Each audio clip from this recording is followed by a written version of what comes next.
25 men, 1 woman, 24 hours. In the heart of ancient Rome, inside a dimly lit brothel cell in the city's most dangerous district, an impossible competition was taking place. The empress of the most powerful empire on earth had just challenged Rome's most legendary prostitute to see who could satisfy more men before dawn. Money wasn't the prize, status wasn't the reward. This was pure, raw competition, and what the empress did that night would seal her fate forever. Her name was Valeria Messalina. She ruled beside her husband by day and worked as a prostitute by night, and when she finally went too far, her execution would be so swift that historians still argue whether the stories about her are even humanly possible, or if they were the most devastating character assassination ever written. What you are about to hear will make you question everything you thought you knew about power, sex, and ancient Rome. Before we uncover what really happened behind palace walls, make sure you're subscribed, because what's coming will completely change how you see ancient Rome. Hit that like button if you've ever wondered how much of ancient history is propaganda versus truth. Comment below which part of this story shocks you most. We'll be revealing details that even historians find almost impossible to believe. What you're about to hear comes from multiple ancient sources: Tacitus, Suetonius, Juvenal, and Pliny the Elder, all writing within decades of these events when eyewitnesses were still alive. Modern forensic historians have spent centuries trying to separate fact from political propaganda. The truth they've uncovered is somehow both less extreme and more fascinating than the legend suggests. The year is 38 CE, and Rome stands at the center of the known world. The marble temples gleam white under the Mediterranean sun. But in the shadowed corridors of the imperial palace, something darker is taking shape. The Emperor Caligula's reign has descended into madness. Executions happen daily, paranoia infects every conversation, and survival requires making yourself seem harmless, irrelevant, invisible. In one of the palace's less prestigious wings lives Claudius, the emperor's uncle. He's 47 years old, and everything about him screams weakness. He stutters when nervous, drags one leg when he walks, saliva sometimes escapes his mouth when he speaks. For decades, his own family has treated him as an embarrassment, keeping him away from public view, assuming he's too simple-minded for politics. This assumption will save his life. Across the city, in a mansion befitting Rome's ancient aristocracy, lives 15-year-old Valeria Messalina. She descends from Augustus's sister, making her blood as blue as it gets in Rome. Ancient sources describe her as beautiful. Dark hair, pale skin, features that conform perfectly to Roman ideals. But what strikes people most about her isn't beauty, it's intensity. When she looks at you, you feel examined, evaluated, judged. She's intelligent, ambitious, and about to have her entire future decided without anyone asking her opinion. Roman marriages among the elite aren't about love. They're about alliances, bloodlines, political advantage. When Caligula decides to marry Messalina to his embarrassing uncle Claudius, nobody imagines it matters much. Claudius will never be emperor.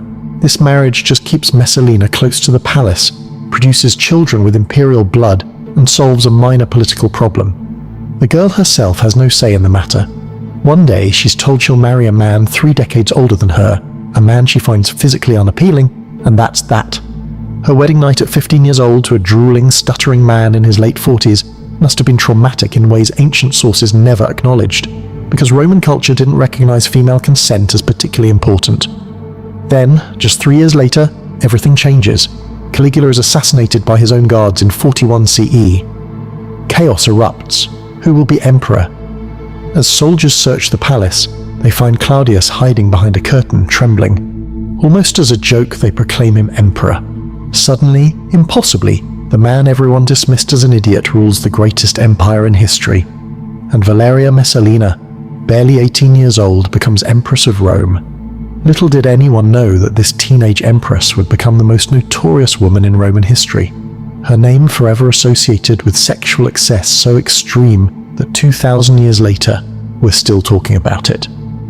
Imagine yourself in Messalina's position. You're 18. Your husband is emperor, but he's also nearly 50, physically unappealing, and by all accounts not particularly interested in sex. You have unlimited wealth, command over thousands of servants, and access to anything Rome can offer. You've already produced 2 children, securing your position. What do you do with absolute power and complete boredom? According to ancient sources, Messalina began slipping out of the palace at night. She would wear a blonde wig to disguise her dark hair, dress in ordinary clothes, and disappear into Rome's streets, accompanied by just one trusted attendant. Palace guards noticed but said nothing. What could they say? She was the empress. Confronting her could mean execution. Where was she going? To the Suburra, Rome's notorious red light district, where prostitutes worked in tiny cells and sailors from across the empire came seeking pleasure. Tacitus and Suetonius both report that Messalina worked in a brothel under the name Lycisca, which means she-wolf. She paid the brothel owner for the privilege of using a room. She serviced clients who had no idea they were sleeping with the Empress of Rome. The psychological complexity of this behavior is staggering. This wasn't forced prostitution. She was paying to do it. This wasn't financial desperation. She commanded the wealth of an empire. According to sources, she sometimes charged normal prostitute rates, other times worked for free. The motivation wasn't money, it was something else entirely. If you're shocked by what you're hearing, hit that like button because the contest with 25 men is coming, and it's somehow even more unbelievable than what we've covered so far. Back at the palace, Messalina played the role of dignified empress perfectly during daylight hours. She attended state functions beside Claudius. She received foreign dignitaries with appropriate gravitas. She managed imperial household affairs efficiently. Nobody watching her at official events would suspect that hours later she'd be in the Suburra serving anonymous clients in a prostitute's cell. But Messalina wasn't content with anonymous encounters. Ancient sources describe increasingly elaborate palace parties that crossed every line of Roman propriety. She began hosting what can only be described as orgies, gatherings where senators and their wives performed sexual acts in front of each other, often at Messalina's explicit instruction. These weren't entirely voluntary. When the empress invites you to a party, refusing could be interpreted as disrespect, potentially treason. Guests arrived nervous and left compromised, bound to Messalina through mutual guilt and shame. The guest lists read like a directory of Rome's power structure: senators seeking favor, generals needing military appointments, merchants wanting lucrative contracts. Once they participated in Messalina's parties, she owned them. They couldn't oppose her without risking exposure of their own behavior. It was blackmail through hedonism, and it was remarkably effective politically.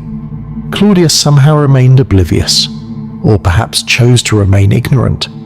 His freedmen advisors, former slaves who had risen to positions of enormous power, watched Messalina carefully, gathering evidence, waiting for the right moment. Narcissus and Pallas, the two most powerful men after Claudius himself, understood that Messalina threatened the empire's stability, but moving against an empress required perfect timing and unquestionable proof. The preparations for disaster were being made on all sides, though nobody realized it yet. Then came the competition that would make Messalina legendary for 2 millennia. Pliny the Elder, writing in his natural history just decades after Messalina's death, describes it matter-of-factly. Messalina challenged Sylla, Rome's most famous prostitute, to see who could satisfy more men in 24 hours. Picture the scene: 2 women, one an empress in disguise, one a professional courtesan, engaging in what might be history's most bizarre contest. According to Pliny and sources that quote him, both women work through an entire day and night. The specific numbers vary slightly across sources. Some say 25 men, others claim the count went higher, but the consistent claim is that Messalina won easily, still seeking more partners when Sylla admitted defeat. The sheer physical logistics are almost unbelievable. 25 men in 24 hours means a new partner every hour, with no breaks for food, sleep or recovery. From a medical standpoint, this would cause severe tissue damage and exhaustion. Did it really happen exactly this way? Many modern historians are skeptical, but the story appears in multiple independent ancient sources, which suggests at minimum that Romans believed their empress had done something extraordinarily scandalous, involving sexual excess and public competition with prostitutes. What drives someone to this? Modern psychology might diagnose hypersexuality disorder, a condition where sexual thoughts become intrusive and compulsive, where behavior escalates despite negative consequences, where normal satisfaction becomes impossible to achieve. The pattern matches what sources describe about Messalina: constantly seeking more, never satisfied, behavior escalating over time, unable to stop despite obvious dangers. Roman medicine had no framework for understanding psychological conditions. They attributed excessive female sexual desire to hysteria, supposedly caused by the womb wandering through the body. A Roman doctor examining Messalina would have prescribed herbs or dietary changes, completely missing any underlying psychological issues. She was trapped in patterns of behavior she might not have understood or been able to control, in a culture with no treatment and no sympathy. Back at the palace, Messalina's behavior was becoming impossible to hide. Too many people knew. Rumors spread through Rome's streets. Common people gossiped about seeing the Empress in the Subura. Senators who attended her parties whispered to each other. The scandal was becoming public knowledge, except, apparently to Claudius himself, still isolated in his bubble of imperial information control. Narcissus and Pallas watched and waited, building their case. Messalina had made enemies with every execution she ordered, every political rival she destroyed, every person she humiliated. They were all waiting for their chance at revenge. The storm was gathering, and Messalina seemed utterly unaware of the disaster approaching. And then, impossibly, she made everything worse. In the year 48 CE, Messalina fell in love. Not with her husband, not with anonymous brothel clients, but with Gaius Silius, by all accounts the most handsome man in Rome. He was a senator, wealthy, charming, and politically ambitious. Their affair wasn't particularly secret, but what happened next defies rational explanation. While Claudius was away at the port of Ostia overseeing grain shipments, Messalina married Silius in a public ceremony. Read that again. She married another man while still married to the emperor. This wasn't a secret tryst. This was a full traditional Roman wedding with witnesses, signed contracts, bridal attire, religious rituals, and hundreds of guests. Tacitus describes it as a celebration complete with music and feasting, held in Messalina's gardens with senators and aristocrats in attendance. What was she thinking? The sources suggest two possibilities. Either she had completely lost touch with reality after years of escalating behavior, or she was attempting a coup, planning to make Silius the new emperor by replacing Claudius. Either explanation requires understanding that Messalina had reached a point where normal risk assessment no longer functioned. Imagine being a guest at that wedding. You receive an invitation to the empress's marriage ceremony to someone who isn't the emperor. Do you attend? Refusing insults the empress and risks her legendary vindictiveness. Attending makes you a witness to what could be considered treason.